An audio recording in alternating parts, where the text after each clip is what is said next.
ಭಗವಂತನನ್ನು ಯಾವ ರೂಪದಲ್ಲಿಯೂ ಕೂಡ ಆರಾಧನೆ ಮಾಡಿದ ಅವನು ದಿವ್ಯತೆಗೆ ತಲುಪ್ತಿಲ್ಲ, ಅವನ ಪಾಯಿಂಟಿಗೆ ರೀಚ್ ಆಗ್ತೇವಲ್ಲ, ಅದು ಭಾಷೆಗೆ ಅತೀತವಾದದ್ದು, ಧರ್ಮಕ್ಕೆ ಅತೀತವಾದದ್ದು, ಅದು ಜಾತಿಗೆ ಅತೀತವಾದದ್ದು, ಅದು ನಮ್ಮ ಸ್ಥಾನೀಯತೆಗೆ ಅತೀತವಾದದ್ದು. ಆ ಅತೀತಕ್ಕೆ ಲಿಂಕ್ ಆಗಲಿಕ್ಕೆ ಇದೊಂದು ಕೇಂದ್ರ. ಇಲ್ಲಿ ಬಂದ ಎಲ್ಲರೂ ಕೂಡ ಭಗವತ್ತೆಯನ್ನು ದಿವ್ಯತೆಯನ್ನು ಅನುಭವಿಸಿದ ಕಾರಣ ಮತ್ತೆ ಮತ್ತೆ ಇಲ್ಲಿಗೆ ಬರ್ತೀರಿ. ಇಡೀ ಸಮಾಜ ಅವರವರ ಆರಾಧನೆಯ ಕೇಂದ್ರದಲ್ಲಿ ಭಗವಂತನ ಜೊತೆ ಲಿಂಕನ್ನು ಏರ್ಪಡಿಸಿಕೊಂಡು ಒಳಗಿನ ಆನಂದವನ್ನು ಪಡೀಲಿ ಅಂತ ಹಾರೈಸ್ತೇನೆ.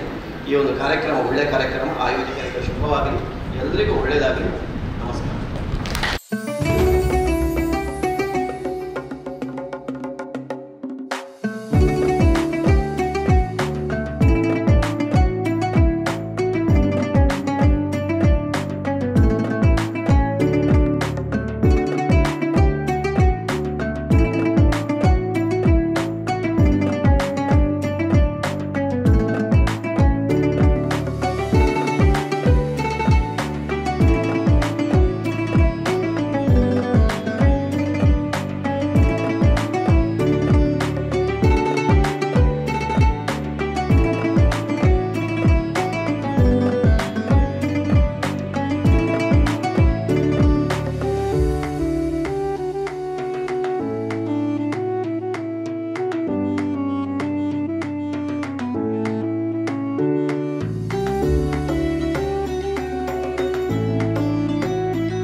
ಒಳ್ಳೆಯ ಕೆಲಸ ಇದು. ಅಂದರೆ ಯಾವ ಧರ್ಮದಲ್ಲಿ ಇದು ಹೀಗೆ ಈ ಥರ ಮಾಡಿಲ್ಲ ಅಂತ ಅನಿಸ್ತದೆ. ನನ್ನೊಂದು ತುಂಬ ಒಳ್ಳೆಯ ಅಂದರೆ ಈ ಮಸೀದಿ ಒಳಗೆ ಬಂದು ಏನೆಲ್ಲ ಇದೆ ಹೇಗೆ ಇದೆ ಅಂಥೇಳಿ ಇಷ್ಟಾಗಿ ಯಾರು ಯಾವ ಧರ್ಮದಲ್ಲಿ ಸಹ ತೋರಿಸಿಲ್ಲ. ಒಳ್ಳೆ ಕೆಲಸ ಇದು. ಸೌಹಾರ್ದ ಹೌದು ಇದು ಬೇಕಿತ್ತು, ಇದು ಖಂಡಿತವಾಗಿ ಬೇಕಿತ್ತು. ಇದು ಹೀಗೆಲ್ಲ ಮಾಡಿದ್ರೇ ನಮಗೆ ಗೊತ್ತಾಗೋದು ಹೊರಗಡೆ ಜನಗಳಿಗೆ ಏನಾಗುತ್ತಾಳೆ. ನನ್ನ ಹೆಸರು ಪ್ರಸಾದ್ ಸುರತ್ಕಲ್ ಅಂತ.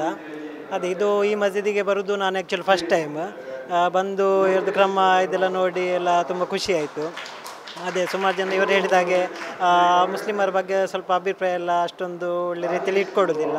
ಇಂಥೆಲ್ಲ ಫಂಕ್ಷನ್ ಬಂದರೆ ನಮಗೂ ಆ್ಯಕ್ಚುಲಿ ಒಂದು ಐಡಿಯಾ ಸಿಗ್ತದೆ, ಒಂದು ಸೌಹಾರ್ದ ಬೆಳೀತದೆ, ಫ್ರೆಂಡ್ಶಿಪ್ ಇದಾಗ್ತದೆ, ಒಳ್ಳೆ ಸಮಾಜಕ್ಕೆ ಒಂದು ಒಳ್ಳೆಯ ಒಂದು ಐಡಿಯಾ ಎಲ್ಲ ಸಿಕ್ಕಿದಾಗೆ ಆಗ್ತದೆ.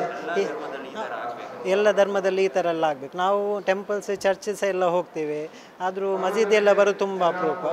ಉಲ್ಲಾಲ್ ದರ್ಗಕ್ಕೆ ಒಮ್ಮೆ ಹೋಗಿದ್ದೇನೆ, ಅದು ಬಿಟ್ಟು ಇಲ್ಲಿ ಇಷ್ಟು ಸಮಯ ಬರ್ತಾ ಇರ್ತೇನೆ. ಆದರೂ ಒಳಗೆ ಬರಲಿಕ್ಕೆ ನಮಗೇನೋ ಒಂಥರ ಇದಾಗುತ್ತೆ, ಯಾರೋ ಅಂದರೆ ಜನರು ಏನು ಹೇಳ್ತಾರೆ, ಮತ್ತು ನಮಗೆ ಕೂಡ ಅಷ್ಟು ಐಡಿಯಾ ಇರೋದಿಲ್ಲ, ಕ್ರಮ ಎಲ್ಲ ಗೊತ್ತಿರೋದಿಲ್ಲ.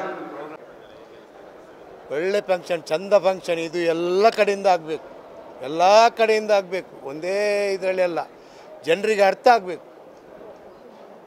ಏನು ಸುಮ್ಮನೆ ಏನು ಅವಸ್ಥೆ. ಮಂಗಳೂರು ದಕ್ಷಿಣ ಕನ್ನಡ ಅಂದರೆ ಯಾರಿಗೆ ಸಹ ಬೇಡಾಗಿದೆ. ಈಗ ಉಡುಪಿ ಕ್ಷೇತ್ರ ದಕ್ಷಿಣ ಕನ್ನಡ ಅಂತ ಎರಡು ಮಾಡಿಬಿಟ್ಟು ಅದನ್ನು ಪುನಃ ಇಲ್ಲಿ ಈ ಸಮಸ್ಯೆ, ಕಮ್ಯುನಲ್ ಸಮಸ್ಯೆ, ವ್ಯವಹಾರ ಇಲ್ಲ, ಜನರಿಗೆ ಕೆಲಸ ಇಲ್ಲ.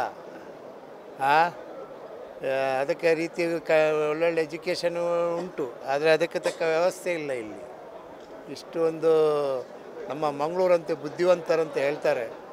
ಆದ ಕಾರಣ ಇದೆಲ್ಲ ಹಿಂದೂ ಮುಸ್ಲಿಂ ಕ್ರೈಸ್ತರು ಎಲ್ಲ ನಮ್ಮ ಒಳ್ಳೆ ತಿಳಿದವರು ಈ ಒಂದು ಕಾರ್ಯಕ್ರಮ ಎಲ್ಲ ಮಾಡಿ ನಮ್ಮ ಮಂಗಳೂರಿಗೆ ಒಂದು ಅಷ್ಟು ನೆಮ್ಮದಿ ಬೇಕು, ಶಾಂತಿ ಬೇಕು ಅಷ್ಟೇ, ಪ್ರೀತಿಯಿಂದ ಬದುಕಬೇಕಷ್ಟೇ. ಎಲ್ಲ ಖುಷಿ ಆಯಿತು. ಒಳ್ಳೆ ಮಾತಾಡಿದ್ದಾರೆ. ನಮ್ಮದು ಎಲ್ಲ ಅವ್ರ ಮಾತು ಹೆಸರು ಬರೋದಿಲ್ಲ, ಒಳ್ಳೊಳ್ಳೆ ಸಂದೇಶ ಕೊಟ್ಟರು, ಒಳ್ಳೊಳ್ಳೆ ಇದು ಕೊಟ್ಟರು, ಖುಷಿ ಆಯಿತು. ಎಲ್ಲ ಬೇಕು, ನಮ್ಮವರು ಸಹ ಮಾಡಬೇಕು, ಎಲ್ಲರೂ ಮಾಡಬೇಕು, ಫಾಲೋ ಮಾಡಬೇಕು. ಅದ್ಭುತವಾದ ಅಮೂಲ್ಯವಾದ ಜನ ಮೆಚ್ಚುವಂಥ ಒಂದು ಕಾರ್ಯಕ್ರಮದಲ್ಲಿ ಭಾಗವಹಿಸುವ ಭಾಗ್ಯ ನನಗೆ ಸಿಕ್ಕಿತು. ಜಮಾತೆ ಇನ್ ಇಸ್ಲಾಂ, ಜಾಮಿಯಾ ಮಸ್ಜಿದ್ ಕುದ್ರೋಳಿ ಇವರೆಲ್ಲ ಸೇರಿಕೊಂಡು ಒಂದು ನಮಾಜ್ ಮತ್ತು ನಮ್ಮ ಮಸ್ಜಿದ್ ದರ್ಶನದಂಥ ಒಂದು ಕಾರ್ಯಕ್ರಮವನ್ನು ಇಟ್ಕೊಂಡಿದ್ದಾರೆ. ಇದರ ಮುಖ್ಯ ಉದ್ದೇಶ ಏನೆಂದರೆ ಸಮಾಜದೊಳಗೆ ಸಾಮರಸ್ಯವನ್ನು ಬೆಳೆಸುವುದು, ಅಲ್ಲಿ ಸದೃಢತೆಯನ್ನು ಬೆಳೆಸುವುದು, ನಿರ್ಭಯತೆಯನ್ನು ಬೆಳೆಸುವುದು, ಒಂದು ಸುಖಿ ಸಮೃದ್ಧ ಸಮಾಜವನ್ನು ನಿರ್ಮಿಸುವುದು. ಒಬ್ಬರೊಬ್ಬರೊಳಗೆ ಮಿಸ್ಅಂಡರ್ಸ್ಟ್ಯಾಂಡಿಂಗ್ ಆಗದಂತೆ ನಮ್ಮ ಧರ್ಮ ಆಚಾರ ವಿಚಾರಗಳ ಬಗ್ಗೆ ಪರಸ್ಪರ ತಿಳುವಳಿಕೆ ಮೂಡಿಬಂದರೆ ನಾವೆಲ್ಲರೂ ಪ್ರೀತಿ ವಿಶ್ವಾಸ ಐಕ್ಯಮತ್ಯದಿಂದ ಇದ್ದುಕೊಂಡು ಒಂದು ಸುದೃಢ ಸುಖಿ ಸಮೃದ್ಧ ಸಮಾಜವನ್ನು ನಿರ್ಮಿಸಲು ಸಾಧ್ಯವಾಗ್ತದೆ ಎಂದು ತಿಳಿದುಕೊಂಡು ಅಧ್ಯಯನ ಮಾಡಿ ಜಮಾತೆ ಇನ್ ಇಸ್ಲಾಂ ಮತ್ತು ಜಾಮಿಯಾ ಮಸ್ಜಿದ್ ಈ ಕಾರ್ಯಕ್ರಮವನ್ನು ಹಮ್ಮಿಕೊಂಡಿದ್ದಾರೆ. ಮುಂದಿನ ದಿನಗಳಲ್ಲಿ ಇದೊಂದು ದೊಡ್ಡ ಕಾರ್ಯಕ್ರಮವಾಗಿ ಬೆಳೆಯಲಿ, ದೇಶಕ್ಕೆ ಮಾದರಿಯಾಗಲಿ, ದೇಶದ ಸಮಸ್ತ ಜನತೆಯನ್ನು ಒಂದುಗೂಡಿಸುವ ಒಂದು ವೇದಿಕೆಯಾಗಲಿ ಎಂದು ಕೇಳಿಕೊಂಡು ನನಗೂ ಸಹ ಅವಕಾಶ ಮಾಡಿಕೊಟ್ಟದ್ದಕ್ಕಾಗಿ ಎಲ್ಲರಿಗೂ ನನ್ನ ಮಾತನ್ನು ಮುಗಿಸ್ತೇವೆ. ಇಲ್ಲಿಗೆ ಒಂದು ಆಮಂತ್ರಣ ಕೊಟ್ಟಾಗ ನಾವು ಒಂದು ಸಾಮಾನ್ಯ ನಾಗರಿಕಳಾಗಿ ಇಲ್ಲಿ ಬಂದಿದ್ದೇನೆ. ಆದರೆ ಇಲ್ಲಿ ಬಂದಾಗ ಹೊರಗೆ ಬರುವಾಗಲೇ ಇಲ್ಲಿನ ಒಂದು ನಮ್ಮ ಮುಸ್ಲಿಂ ಬಾಂಧವರ ಒಂದು ಪ್ರೀತಿ ವಿಶ್ವಾಸವನ್ನು ಕಂಡು ನನಗೆ ತುಂಬ ಸಂತೋಷವಾಯಿತು. ಇಲ್ಲಿ ಬರುವಾಗ ಒಂದು ಮುಜುಗರ ಇತ್ತು ಹೇಗೆ ಬರುವುದು ಅಂಥೇಳಿ. ಆದರೆ ಒಳಗೆ ಬಂದಾಗ ಇಲ್ಲಿಯ ಇವರ ಒಂದು ಪ್ರೀತಿ ವಿಶ್ವಾಸ ನೋಡಿ ನನಗೆ ತುಂಬ ಖುಷಿಯಾಯಿತು. ಆದರೆ ಇಲ್ಲಿ ನನಗೆ ಒಂದು ನಮಾಜ್ ನೋಡುವ ಅವಕಾಶ ಸಿಕ್ಕಿದಾಗ ಇಲ್ಲಿ ಹಿರಿಯರು ಕಿರಿಯರು ದೊಡ್ಡವರು ಸಣ್ಣವರು ಅನ್ನುವ ಭೇದ ಭಾವವಿಲ್ಲದೆ ಈಗ ನಾನು ಪ್ರಾರ್ಥನೆ ಮಾಡದಿದ್ದರೂ ಕೂಡ ನನಗೆ ಇಲ್ಲಿಯ ಒಂದು ಶಾಂತಿ ಪ್ರೀತಿ ಮತ್ತು ಅವರ ಭಕ್ತಿ ಭಾವ ಎಲ್ಲವನ್ನು ನೋಡಿ ನನಗೆ ತುಂಬ ಇಲ್ಲಿ ಒಂದು ದೈವಿಕ ಶಕ್ತಿ ಇದೆ ಅನ್ನುವಂಥ ಒಂದು ಭಾವನೆ, ಎಲ್ಲರ ಒಂದು ಪ್ರಾರ್ಥನೆಯು ನಮಗೆ ಕೂಡ ಒಂದು ಇನ್ಸ್ಪಿರೇಷನ್ ಆಯಿತು. ನಾವು ಕೂಡ ಎಲ್ಲ ಧರ್ಮವೂ ಒಂದೇ, ಜಾತಿ ಬೇರೆ ಆಗಿದ್ದರೂ ಕೂಡ ಧರ್ಮ ಎಲ್ಲವೂ ಒಂದೇ, ದೇವರು ಒಬ್ಬರೇ ಎನ್ನುವಂತಹ ಒಂದು ಭಾವನೆ ನನಗೆ ಬಂತು. ಹಿರಿಯರು ಕಿರಿಯರು ದೊಡ್ಡವರು ಸಣ್ಣವರು ಅನ್ನುವ ಭೇದ ಇಲ್ಲಿ ಇಲ್ಲ. ಎಲ್ಲರನ್ನೂ ಒಂದೇ ರೀತಿಯಲ್ಲಿ ನೋಡುವಂತಹ ಒಂದು ಈ ಮಸೀದಿಯ ಒಳಗೆ ದೇವರ ಬಗ್ಗೆ ಎಲ್ಲವೂ ಕೂಡ ನನಗೆ ತುಂಬ ಖುಷಿಯಾಯಿತು. ಮಸೀದಿಯ ಒಳಗಡೆ ನಾನು ಅಲ್ಲಿ ಇದು ಮಾಡುವಂಥದ್ದನ್ನು ಕೇಳಿದೆ. ಅದು ಅಜಾನ್ ಮಾಡುವಂತಹ ಒಂದು ನಮಗೆ ಇಲ್ಲಿ ಕೂತಾಗ ಗೊತ್ತಾದಂಥದ್ದು. ಅದು ಎಷ್ಟು ಒಂದು ನಮ್ಮನ್ನು ಅದನ್ನು ಕೇಳುವ ಹಾಗೆ ಒಂಥರ ಆ ಒಂದು ರಾಗ ಇರ್ಬೋದು, ಅದು ನಮಗೆ ತುಂಬ ಮಂತ್ರಮುಗ್ಧವಾಗಿ ಕೇಳುವಂತಹ ಒಂದು ಸ್ವರ ನಮಗೆ ತುಂಬ ಖುಷಿಯಾಯಿತು. ನಾವು 1-2 ನಿಮಿಷ ಅದನ್ನು ಕೇಳುವಾಗ ನಮಗೆ ತುಂಬ ಖುಷಿಯಾಯಿತು. ಯಾಕೆ ಅಂತ ಹೇಳಿದರೆ ಹೊರಗಿನಿಂದ ಏನನ್ನು ಕೇಳಬಹುದು, ಆದರೆ ಒಳಗೆ ಕೂತು ಕೇಳಿದಾಗ ಏನೋ ಒಂದು ದೈವಿಕ ಶಕ್ತಿ ಇದೆ ಅನ್ನುವಂಥದ್ದು ನಮ್ಮ ಮನಸ್ಸಿಗೆ ಬರ್ತದೆ. ನಮಾಜ್ ಮಾಡುವಾಗಲೂ ಕೂಡ ಈಗ ನಾವಿಲ್ಲಿ ಕೂತಿದ್ದೇವೆ, ಆದರೂ ನಮ್ಮಲ್ಲಿ ತುಂಬ ಒಂದು ಶಾಂತಿ, ಸಮಾಧಾನ, ಮನಸ್ಸಿಗೆ ಶಾಂತಿ ಎಲ್ಲವೂ ಸಿಕ್ಕಿದೆ. ಅದೊಂದು ಜಸ್ಟ್ ನೋಡೋದ್ರಲ್ಲಿಯೇ ನಮಗೆ ಈಗ ಪ್ರಾರ್ಥನೆ ನಾವು ಇಲ್ಲಿ ಕೂತಿದ್ದರೂ ಕೂಡ ಅವರು ಮಾಡುವಂತಹ ರೀತಿ ಪ್ರಾರ್ಥನೆ ಇದೆಲ್ಲ ನಾನು ಮೊದಲು ನೋಡಿದ್ದೇನೆ. ಮಸೀದಿಗೆ ಹೋಗಿದ್ದೇನೆ, ಮಸೀದಿಗೆ ಹೋಗಿ ನಮಾಜ್ ಮಾಡೋದನ್ನು ನೋಡಿದ್ದೇನೆ. ಆದರೆ ಇವತ್ತಿನ ಒಂದು ಈ ಇಂತಹ ಕಾರ್ಯಕ್ರಮ ಇನ್ನೂ ಕೂಡ ಮುಂದೆಯೂ ಕೂಡ ಆಗಬೇಕು. ಬೇರೆ ಬೇರೆ ಮಸೀದಿಗಳು ಇಲ್ಲಿ ಮಾತ್ರ ಅಲ್ಲ, ಬೇರೆ ಬೇರೆ ಮಸೀದಿಗಳಲ್ಲಿಯೂ ಆಗಿ ಬೇರೆ ಬೇರೆ ಧರ್ಮಗಳನ್ನು ಕರೆದು ಅವರನ್ನು ಕೂಡ ಇಲ್ಲಿ ಏನೆಲ್ಲ ಆಗ್ತಾ ಇದೆ, ನಮಾಜ್ ಯಾವ ರೀತಿ ಮಾಡುವುದು, ಏನು ಭೇದ ಭಾವ ಇಲ್ಲ ಅನ್ನುವಂಥದ್ದನ್ನು ತೋರಿಸಿಕೊಡಬೇಕು. ಆತ್ಮೀಯ ಬಂಧುಗಳೇ, ಕುದ್ರೋಳಿ ಜಾಮಿಯಾ ಮಸೀದಿ ನೋಡ ಬನ್ನಿ ಎಂಬ ಒಂದು ಕಾರ್ಯಕ್ರಮವನ್ನು ನಾವು ಇವತ್ತು ಸೆಪ್ಟೆಂಬರ್ 14 ಆದಿತ್ಯವಾರ ಇವತ್ತು ನಾವು ಇಲ್ಲಿ ಹಮ್ಮಿಕೊಂಡಿದ್ದೇವೆ. ಜಾಮಿಯಾ ಮಸೀದಿ ಅಂತ ಹೇಳಿದರೆ ಒಂದು ಮಂಗಳೂರಿನಲ್ಲಿ ಒಂದು ಬೃಹತ್ ವಾದಂತಹ ಒಂದು ಮಸೀದಿ ಆಗಿದೆ. ಈ ಮಸೀದಿ ಎಂಬುದು ಜನರಿಗೆ ಅಥವಾ ಸಾರ್ವಜನಿಕರಿಗೆ ಒಂದು ನಿಗೂಢವಾದಂತಹ ಒಂದು ವಸ್ತು ಎಂದು ಹೇಳಿ ಆರೋಪ ಮಾಡುವಂಥ ಈ ಸಂದರ್ಭದಲ್ಲಿ ಮಸೀದಿಯನ್ನು ತೆರೆದಿಟ್ಟು ಮಸೀದಿಯಲ್ಲಿ ಏನು ನಡೀತಾ ಇದೆ, ಮಸೀದಿಯಲ್ಲಿ ಯಾವ ರೀತಿಯಲ್ಲಿ ಮಸೀದಿಯಲ್ಲಿ ಆರಾಧನಾ ಕರ್ಮ ಮುಸ್ಲಿಮರು ಮಾಡ್ತಾ ಇದ್ದಾರೆ, ಇದೊಂದು ನಮ್ಮ ಎಲ್ಲ ಸಹೋದರ ಬಾಂಧವರಿಗೂ ತೋರಿಸಲಿಕ್ಕಾಗಿ ಇಂಥ ಒಂದು ಕಾರ್ಯಕ್ರಮಗಳನ್ನು ನಾವಿಲ್ಲಿ ಹಮ್ಮಿಕೊಂಡಿದ್ದೇವೆ. ಇದು ಮಂಗಳೂರಲ್ಲಿ ಪ್ರಥಮವಾಗಿ ಆಗುವಂಥ ಕಾರ್ಯಕ್ರಮ. ಆದರೆ ಕರ್ನಾಟಕದಲ್ಲಿ ಅಥವಾ ಆಲ್ ಓವರ್ ಇಂಡಿಯಾದಲ್ಲಿ ಇಂತಹ ಕಾರ್ಯಕ್ರಮಗಳು ಆಗಾಗ ನಡೆಸ್ತಾ ಬರ್ತಾ ಇದ್ದೇವೆ. ಈ ಕಾರ್ಯಕ್ರಮದ ಉದ್ದೇಶವೇ ಇಲ್ಲಿ ಬಂದು ಯಾರಾದರೂ ಮುಸ್ಲಿಮೇತರರು ಬಂದು ಇಲ್ಲಿ ಬಂದು ಆರಾಧನೆ ಮಾಡಬೇಕು ಅಥವಾ ಅವರಿಗೆ ಬೇರೆ ಏನಾದರೂ ಮಾಡಬೇಕಂತ ಹೇಳಿ ಅಲ್ಲ, ಬದಲಾಗಿ ನಮ್ಮ ಆರಾಧನೆ ಕರ್ಮಗಳನ್ನು ನೋಡುವಂಥದ್ದು. ಅದೇ ರೀತಿ ನಮ್ಮ ಹಿಂದೂ ಸಹೋದರರು ಸಹೋದರತೆಯನ್ನು ಬೆಳೆಸಿಕೊಳ್ಳಲಿಕ್ಕಾಗಿ ಮಾಡುವಂಥ ಈ ಕಾರ್ಯಕ್ರಮವಾಗಿದೆ. ಈಗದ ಕಾಲದಲ್ಲಿ ನಿಮಗೆಲ್ಲ ಗೊತ್ತಿದೆ, ಡಿವೈಡ್ ಆ್ಯಂಡ್ ರೂಲ್, ಒಡೆದು ಆಳುವಂತಹ ನೀತಿಗಳು ಈ ಸಮಾಜದಲ್ಲಿ ನಡೆಯುವಂತಹ ಈ ಸಂದರ್ಭದಲ್ಲಿ ಜೋಡಿಸುವಂಥ ಕೆಲಸಗಳನ್ನು ನಾವಿಲ್ಲಿ ಮಸೀದಿಯ ಮುಖಾಂತರ ಮಾಡ್ತಾ ಇದ್ದೇವೆ. ಈ ಕಾರ್ಯಕ್ರಮದಲ್ಲಿ ಇದುವರೆಗೆ ಸಭಾ ಕಾರ್ಯಕ್ರಮದಲ್ಲಿ ಬಹಳಷ್ಟು ನಮ್ಮ ಹಿಂದೂ ಸಹೋದರರಿಗೆ ಬಂದು ಇಲ್ಲಿ ವೀಕ್ಷಣೆ ಮಾಡಿದ್ದಾರೆ, ಬಹಳ ಖುಷಿಪಟ್ಟಿದ್ದಾರೆ. ಇನ್ನೂ ಕೂಡ ನಾವು ಇವತ್ತು 7 ಗಂಟೆ ತನಕ, ಸಂಜೆ 7 ಗಂಟೆ ತನಕ ನಾವು ಈ ಕಾರ್ಯಕ್ರಮವನ್ನು ಮುಂದುವರಿಸ್ತಿದ್ದೇವೆ. ಬಹಳಷ್ಟು ಜನರು ಬರಲಿಕ್ಕಿದ್ದಾರೆ, ಬಹಳಷ್ಟು ಜನ ಬಂದಿದ್ದಾರೆ. ಈ ಕಾರ್ಯಕ್ರಮವನ್ನು ಯಶಸ್ವಿಗೊಳಿಸಲಿಕ್ಕಾಗಿ ಬಹಳಷ್ಟು ಜನ ಪ್ರಯತ್ನ ಕೂಡ ಮಾಡಿದ್ದೇವೆ. ಈ ಕಾರ್ಯಕ್ರಮದ ಉದ್ದೇಶ ಒಂದೇ ಆಗಿದೆ, ಜೋಡಿಸುವಂಥದ್ದು. ಡಿವೈಡ್ ಮಾಡುವಂಥ ಸಂದರ್ಭದಲ್ಲಿ ಜೋಡಿಸುವಂಥ ಕೆಲಸಗಳನ್ನು ನಾವು ಮಾಡ್ತಾ ಇದ್ದೇವೆ ಮಸೀದಿಯ ಮುಖಾಂತರ. ಆದ ಕಾರಣ ಸಹಕರಿಸಿದ ಎಲ್ಲ ಜನರಿಗೂ ಧನ್ಯವಾದವನ್ನು ಹೇಳುತ್ತಾ ನಮ್ಮ ಈ ಕಾರ್ಯಕ್ರಮಕ್ಕೆ ಇನ್ನಷ್ಟು ಬಲ ಬರಲಿ ಎಂದು ಹೇಳುತ್ತಾ ಈ ನನ್ನ ಒಂದು ಮಾತುಗಳನ್ನು ಮುಗಿಸ್ತಾ ಇದ್ದೇನೆ. ದೇವನ ಶಾಂತಿ ಸಮಾಧಾನ ನಿಮ್ಮೆಲ್ಲ ವರ್ಷಿಸಿರಲಿ ಎಂಬುದು ಅರ್ಥ. ನಾವು ಜಮಾತೆ ಇಸ್ಲಾಮಿ ಹಿಂದ್ ಮಸೀದಿ ನೋಡ ಬನ್ನಿ ಎಂಬ ಕಾರ್ಯಕ್ರಮವನ್ನು ಆಯೋಜಿಸಿದ್ದೇವೆ. ಇದು ಕುದ್ರೋಳಿಯ ಜಾಮಿಯಾ ಮಸೀದಿ ಎಂಬ ಹೆಸರಿನ ಮಸೀದಿ. ಈ ಕಾರ್ಯಕ್ರಮದ ಉದ್ದೇಶ ಏನೆಂದರೆ, ನಾವು ನಮ್ಮ ದೇಶ ಬಾಂಧವರ, ನಮ್ಮ ಸಹೋದರ ಸಹೋದರಿಯರಿಗೆ ಮಸೀದಿಯನ್ನು ತೆರೆದು ತೋರಿಸಬೇಕು. ಅಂದರೆ ಇಸ್ಲಾಂ ಅಂದರೆ ಒಂದು ನಿಗೂಢವಾದ ಧರ್ಮವಲ್ಲ, ಮಸೀದಿ ಒಂದು ನಿಗೂಢವಾದ ಸ್ಥಳವೂ ಅಲ್ಲ. ಇದರಲ್ಲಿ ಯಾವ ಗೌಪ್ಯವಾಗಿ ಇಡುವಂಥ ವಿಷಯಗಳೇನಿಲ್ಲ. ನಾವು ಅದನ್ನು ತೆರೆದುಕೊಂಡು ಎಲ್ಲ ಧರ್ಮೀಯರಿಗೆ ಬಂದು ನೋಡಿ ಮಸೀದಿಯೊಳಗೆ ನೀವು ಭಯಪಡುವಂಥ ವಿಷಯಗಳೇನಿಲ್ಲ. ಅದು ಇಂದು ಮಾತ್ರ ಅಲ್ಲ, ವರ್ಷದ ಎಲ್ಲ ದಿನಗಳಲ್ಲಿ ಹೀಗೆ ಇರ್ತಾರೆ ಮಸೀದಿ. ಇದರಲ್ಲಿ ಇವತ್ತು ಮಾತ್ರ ನಾವು ಸಜ್ಜೀಕರಣ ಮಾಡಿ ನಾವು ಸ್ಟೇಜ್ ಒಂದು ಮಾಡಿದ್ದೇವೆ ಅಷ್ಟೇ. ಬರುವವರಿಗೆ ಒಂದು ಅತಿಥಿಗಳಿಗೆ ಒಂದು ಸನ್ಮಾನ ಆ ರೀತಿ ಗೌರವಿಸಬೇಕಂತ ಅದು ಮಾತ್ರ ಅಲ್ಲದೆ ಬೇರೆ ಎಲ್ಲ ಇದೇ ನಮಾಜು ಕೂಡ ಅದು ಮತ್ತು ಅಜಾನ್ ಯಾವುದೆಲ್ಲ ನಾವು ನೋಡಿದ್ದೇವೆ, ನೀವು ಈಗ ನೋಡ್ತಾ ಇದ್ದೀರಿ, ಅದೇ ರೀತಿ ಇರ್ತದೆ. ಮತ್ತು ಮಸೀದಿಯ ಒಳಗಡೆ ನಡೆಯುವಂಥ ಕಾರ್ಯಕ್ರಮಗಳು ಅದು ನಮಾಜ್ ಆಗಿರಲಿ, ಅದರ ವಿವರಣೆ ಕೂಡ ನಾವು ನೀಡುತ್ತಾ ಇದ್ದೇವೆ. ಅಜಾನ ವಿವರಣೆ, ಕುರಾನ್ನ ವಿವರಣೆ, ಅಂದರೆ ಕುರಾನ್ ಮತ್ತು ಈ ಅಜಾನ್ ಇದೆಲ್ಲವೂ ಭಯಪಡುವಂಥ ವಿಷಯಗಳಲ್ಲ. ನಮ್ಮ ಅಜಾನ್ನ ಅರ್ಥ ಕರೆಯುವುದು ಅಂತ ಅರ್ಥ. ನಮಾಜ್ಗಾಗಿ ಸಮಯವಾಗಿದೆ, ನೀವು ಮಸೀದಿಗೆ ಬನ್ನಿ ಅಂತ ಕರೆಯುವಂಥ ಒಂದು ಕರೆ ಮಾತು. ಅದಕ್ಕೆ ನಾವು ಹಯ್ಯಾಲ ಸಲಾ, ನಮಾಜಿಗೆ ಬನ್ನಿ ಅಂತ ಅದರ ಅರ್ಥ. ಅದು ಅಜಾನ್ ಅರ್ಥ ದೇವನು ಮಹಾಶ್ರೇಷ್ಠನು, ಅಲ್ಲಾ ಇಸ್ ದ ಗ್ರೇಟ್, ಅಂದರೆ ನಮ್ಮನ್ನು ನಿಮ್ಮ ಸೃಷ್ಟಿಕರ್ತನಾದ ಆ ದೇವ ಅತ್ಯಂತ ಶ್ರೇಷ್ಠನಾಗಿದ್ದಾನೆ ಅವನು ಎಂಬ ಒಂದು ಸಂದೇಶವನ್ನು ಅಜಾನ್ ಕೊಡುತ್ತದೆ. ಅದೇ ರೀತಿ ನಮಾಜ್ನಲ್ಲಿ ನಾವು ಒಂದು ದಿನದಲ್ಲಿ 5 ಸಲ ನಮಾಜ್ ಮಾಡಬೇಕು ನಾವು. ಆ 5 ಸಲದ ನಮಾಜ್ನ ಉದ್ದೇಶ ಏನೆಂದರೆ, ನಮಾಜ್ನ ಬಗ್ಗೆ ಕುರಾನ್ ಹೇಳುವುದು ಅಕಿಮಿ ಸಲಾತ ಲಿ ಜಿಕ್ರಿ, ಅಂದರೆ ನನ್ನ ಸ್ಮರಣೆಗಾಗಿ ನಮಾಜನ್ನು ನೀವು ಸಂಸ್ಥಾಪಿಸಿರಿ. ಅಂದರೆ ನಮಾಜ್ನಲ್ಲಿ ನಾವು ಹೇಳುವುದು, ಓ ದೇವ, ನನ್ನ ಆರಾಧನಾ ಕರ್ಮಗಳು, ನನ್ನ ತ್ಯಾಗ ಬಲಿದಾನಗಳು, ನನ್ನ ಜೀವನ ಮರಣ ಇದೆಲ್ಲವೂ ನಿನಗೆ ಮೀಸಲು ದೇವ. ಅಂದರೆ ನಾನು ಆ ರೀತಿ ದೇವನೊಂದು ಪ್ರಾಮಿಸ್ ಮಾಡಿ ನಾನು ವಾಗ್ದಾನ ಮಾಡಿ ನಮಾಜ್ನಿಂದ ಹೊರಗೆ ಹೋಗ್ತೇನೆ.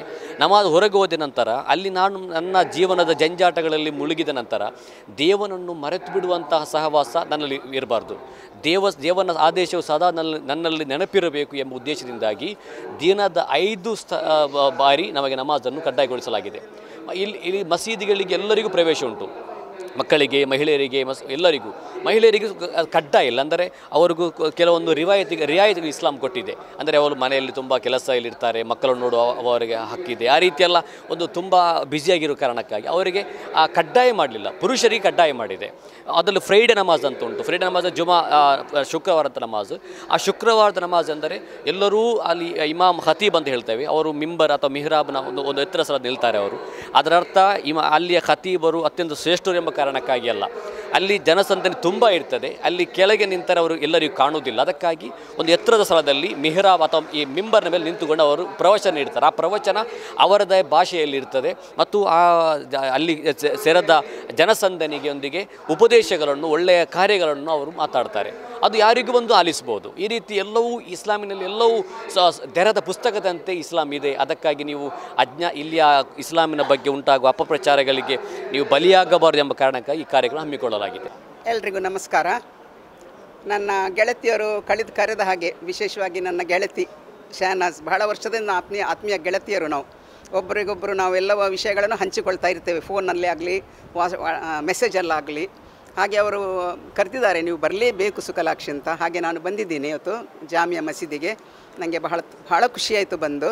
ಅಂದರೆ ನಾವು ಆಲೋಚನೆ ಮಾಡಿಕೊಂಡಿರುವ ರೀತಿಯೇ ಬೇರೆ, ಇಲ್ಲಿ ನಮಗೆ ಕಾಣಸಿಕ್ಕಿದ್ದು ಒಳ್ಳೆಯ ದೃಶ್ಯನೇ ಕಾಣಸಿಕ್ಕಿದೆ. ಹಾಗೆ ನನಗೆ ಸಾರ್ಥಕ ಆಯಿತು ಅಂತ ಅನ್ನಿಸ್ತದೆ ನನಗೆ. ಯಾಕಂದರೆ ಈ ರೀತಿ ಎಲ್ಲರೂ ಬರಬೇಕು. ಯಾಕಂದರೆ ಈ ರೀತಿ ಕೆಟ್ಟ ವಾತಾವರಣ ಇರುವಾಗ ಎಲ್ಲ ಆ ಶಕ್ತಿ ಒಂದು ಇದೆಯಲ್ಲ, ನಮ್ಮನ್ನು ಕಾಯುವ ಶಕ್ತಿ ಇದೆಯಲ್ಲ, ಅವರು ಎಲ್ಲಿ ಪೂಜಿಸ್ತೇವ ಆ ಪೂಜಾ ಸ್ಥಳಗಳಿಗೆ ಎಲ್ಲರೂ ಹೋಗಬೇಕು. ಪ್ರತಿಯೊಂದು ಜನ ಹೋದರೆ ಮಾತ್ರ ಇಲ್ಲಿ ಸಾಮರಸ್ಯದ ಬಾಳು ನಾವು ಬಾಳಲಿಕ್ಕೆ ಸಾಧ್ಯ. ಯಾಕಂದರೆ ನಾವು ಕಲ್ಪಿಸಿಕೊಳ್ಳುವುದೇ ಬೇರೆ, ಇಲ್ಲಿ ನಾವು ಕಾಣುತ್ತಿರುವುದೇ ಬೇರೆ. ಜನ ಸುಮ್ಮನೆ ಏನೇನೋ ಅಪಪ್ರಚಾರ ಮಾಡಿ ಮನಸ್ಸು ಕಡಿಸ್ತಾರೆ. ಇದು ಬಹಳ ವಾತಾವರಣ ಕೆಡಿಸುವಂಥ ಒಂದು ದುಷ್ಟ ಮನಸ್ಸುಗಳು.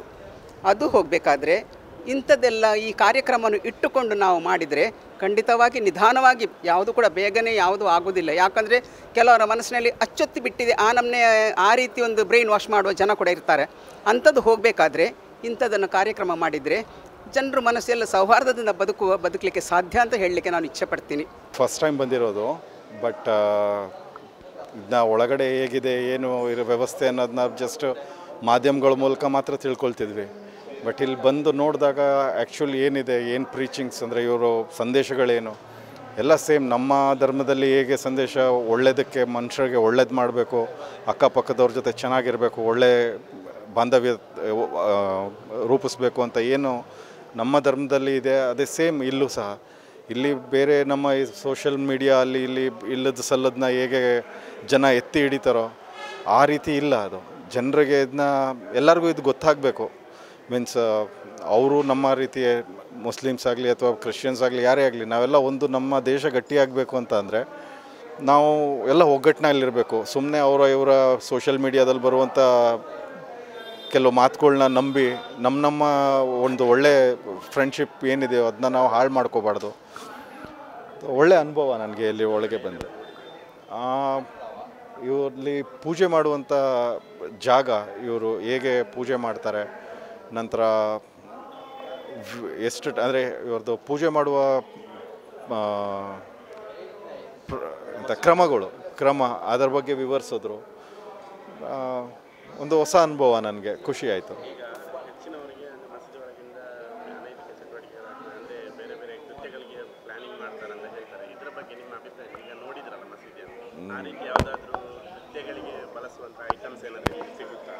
ಖಂಡಿತ ಇಲ್ಲ. ನಾನಿಲ್ಲಿ ವಿಸಿಟ್ ಮಾಡಿದ ಏರಿಯಾದಲ್ಲಿ ನಾನೇನು ಆ ಥರದ್ದು ನೋಡಲಿಲ್ಲ. ನಾನೊಬ್ಬ ಮಿಲಿಟ್ರಿ ಅವನು.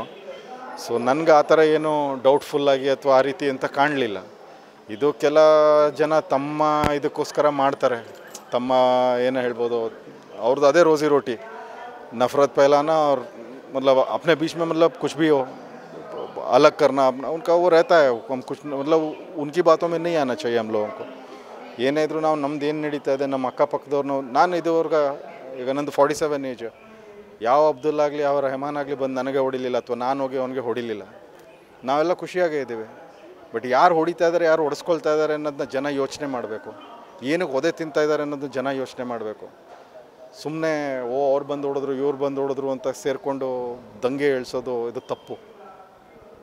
ಮಂಗಳೂರಿನ ಚರಿತ್ರೆಯಲ್ಲಿಯೇ ನಾನು ಕಂಡಂತೆ, ಬೇರೆಯವರಿಗೆ ಅನುಭವ ಇದೆಯೋ ಗೊತ್ತಿಲ್ಲ, ಒಂದು ಮಸೀದಿಯನ್ನು ಸಾರ್ವಜನಿಕರು ವೀಕ್ಷಣೆಗೆ ಬನ್ನಿ ಅಂತ ಕರೆದಂಥದ್ದು ಇವತ್ತು ಕುದ್ರೋಳಿಯ ಜಾಮಿಯಾ ಮಸೀದಿ ಅಂತ ನನ್ನ ಭಾವನೆ.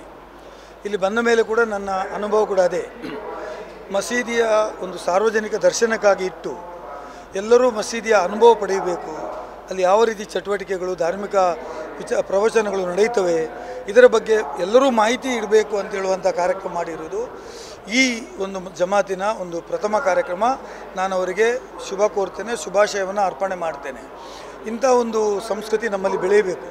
ಇದು ಏನು ತೋರಿಸ್ತದೆ ಅಂದರೆ, ನಮ್ಮ ಮಸೀದಿಗೆ ಯಾರು ಇಸ್ಲಾಂ ಧರ್ಮವನ್ನು ಪಾಲನೆ ಮಾಡ್ತಾರೆ ಅವರು ಮಸೀದಿ ಬರ್ತಾರೆ, ಯಾರು ಕ್ರಿಶ್ಚಿಯನ್ ಧರ್ಮವನ್ನು ಪಾಲನೆ ಮಾಡ್ತಾರೆ ಅವನು ಚರ್ಚಿಗೆ ಹೋಗ್ತಾನೆ, ಯಾರು ಹಿಂದೂ ಧರ್ಮವನ್ನು ಪಾಲನೆ ಮಾಡ್ತಾನೆ ಅವನು ದೇವಾಲಯಕ್ಕೆ ಹೋಗ್ತಾನೆ, ಟೆಂಪಲಿಗೆ ಹೋಗ್ತಾರೆ. ಈ ರೀತಿಯ ಕಲ್ಚರ್ಗಳು ನಮ್ಮಲ್ಲಿ ಬೆಳೆಯಬೇಕು. ಎಲ್ಲರ ಸಂಸ್ಕೃತಿ ಈಗ ಎಲ್ಲರೂ ಅರಿತುಕೊಳ್ಬೇಕು ಮತ್ತು ಎಲ್ಲರೂ ಅಲ್ಲಿ ಏನು ನಡೀತದೆ, ಹೇಗೆ ಪ್ರವಚನಗಳು ನಡೀತವೆ, ಇದರ ಬಗ್ಗೆ ತಿಳುವಳಿಕೆಯನ್ನು ಕೊಡ್ತಕ್ಕಂಥ ಕಾರ್ಯಕ್ರಮ ಇವತ್ತು ಕುದ್ರೋಳಿಯ ಜಾಮಿಯಾ ಮಸೀದಿಯವರು ಮಾಡಿದ್ದು ಶ್ಲಾಘನೀಯ.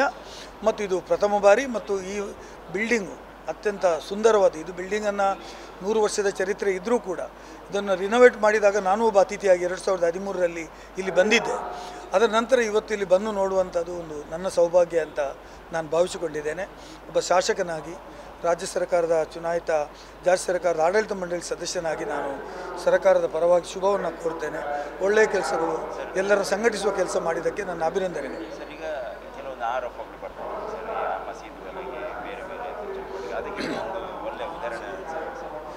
ಅದಕ್ಕಿಂತಲೂ ಜಾಸ್ತಿಯಾಗಿ ಆರೋಪ ಮಾಡುವವರಿಗೆ ಇದರ ಮೇಲೆಯೂ ಆರೋಪ ಮಾಡುವವರಿದ್ದಾರೆ. ಆರೋಪ ಮಾಡುವವರ ಬಗ್ಗೆ ನಾನು ಮಾತಾಡೋದಿಲ್ಲ. ಆದರೆ ಧರ್ಮ ಅಂತ ಹೇಳಿದರೆ ಹೇಗೆ ಅಂತ ತಿಳುವಳಿಕೆ ಮಾಡಲಿಕ್ಕೆ ಇದೊಂದು ಅವಕಾಶ. ಧರ್ಮದವರು ಹೇಗೆ ಪಾಲನೆ ಮಾಡ್ತಾರೆ, ಅವರವರ ಧರ್ಮ ಹೇಗೆ ಅವರು ಮೆಚ್ಚುಕೊಳ್ತಾರೆ ಮತ್ತು ಅದನ್ನು ಪರಿಪೂರ್ಣ ತಿಳಿದುಕೊಳ್ತಾರೆ ಅಂತ. ಆರೋಪ ಮಾಡುವವರಿಗೆ ಬೇರೆ ಕೆಲಸ ಇರೋದಿಲ್ಲ. ಆರೋಪ ಕೆಲಸ ಬೇರೆ ಬೇರೆ ಧರ್ಮದ ಹೆಡ್ ಕ್ವಾರ್ಟರ್ಸ್ಗಳಿಗೆ ನಮ್ಮನ್ನು ಕರೀತಾರಾ? ನಮ್ಮನ್ನು ಕರೆಯಲ್ಲ. ಅವರು ಕರೆಯಲ್ಲ. ಯಾಕೆಂದರೆ ಅವರ ಗುಟ್ಟು ಗುತ್ತಾಗ್ತದೆ ಅಂತ. ಇದರಲ್ಲಿ ಗುಟ್ಟು ಗುತ್ತಾಗೋದು, ಗುಟ್ಟು ಬಿಡುವುದು ಏನಿಲ್ಲ. ಇದೊಂದು ಸಾರ್ವಜನಿಕ ದರ್ಶನ. ಟೆಂಪಲ್ಸ್, ಮಸ್ಜಿದ್, churches are also the public places. ಅದಕ್ಕೆ ನಾವು ಅನುದಾನಗಳನ್ನು ಕೊಡ್ತೇವೆ ಸರ್ಕಾರದಿಂದ. ಅದರ ಅಭಿವೃದ್ಧಿಯನ್ನು ಮಾಡಲಿಕ್ಕೆ ನಾವು ಪ್ರಯತ್ನ ಮಾಡ್ತೇವೆ. That means that is A public property ಇದ್ದ ಹಾಗೆ ಎಲ್ಲ ಎಲ್ಲರೂ ಹೋಗಿ ಅಲ್ಲಿ ಪ್ರಾರ್ಥನೆ ಮಾಡಲಿಕ್ಕೆ. ಹಾಗಾಗಿ ಐ ಡೋಂಟ್ ಥಿಂಕ್ ಸೊ. ಜಾಸ್ತಿ ಆಗಬೇಕು. ಎಲ್ಲ ಧರ್ಮದವರು ಇದನ್ನು ವೀಕ್ಷಣೆ ಮಾಡಲಿಕ್ಕೆ ಅವಕಾಶ ಮಾಡಬೇಕು ಅಂತ ನನ್ನ ಉದ್ದೇಶ. ಚರ್ಚುಗಳಲ್ಲಿಯೂ ಇಂಥದ್ದು ಮಾಡಬೇಕು. ಇದೇ ನಮ್ಮಲ್ಲಿ ಚರ್ಚಿನ ಸಾರ್ವಜನಿಕ ಕಾರ್ಯಕ್ರಮ ನಡೆಯುವಾಗ ವಾರ್ಷಿಕೋತ್ಸವ ಅಂತ ಹೇಳ್ತೇವೆ, ಎಲ್ಲರೂ ಬರ್ಬೋದು, ಎಲ್ಲರೂ ಹೋಗ್ಬೋದು. ಆದರೆ ಸ್ಪೆಷಲಿ ಇದೊಂದು ಮಾಡಬೇಕು. ಇವತ್ತು ಇದು ಏನು ಇಲ್ಲಿ ಬಕ್ರೀದೋ ರಂಜಾನೋ ಏನಿಲ್ಲ, ಇಲ್ಲದಂಥ ಸಂದರ್ಭದಲ್ಲಿಯೂ ಒಂದು ಇಂಥ ಕಾರ್ಯಕ್ರಮವನ್ನು ಮಾಡಿರೋದು ನಿಜವಾಗಿಯೂ ಶ್ಲಾಘನೀಯ. ಮತ್ತು ಎಲ್ಲ ಧರ್ಮದಲ್ಲಿ ನಡೆಯಲಿ, ಎಲ್ಲ ಧರ್ಮದವರು ಬಂದು ಎಲ್ಲರೂ ಬೆರೆತು ನಾವೆಲ್ಲರೂ ಒಂದು ಅಂತೇಳುವ ಸಂದೇಶ ಸಮಾಜಕ್ಕೆ ಕೊಡಲಿಕ್ಕೆ ಸಾರ್ವಜನಿಕ ಮಸೀದಿ ದರ್ಶನ ಕಾರ್ಯಕ್ರಮದಲ್ಲಿ ಆಗಲಿ ಅಂತ ನಾನು ಶುಭವನ್ನು ಕೋರ್ತೇನೆ.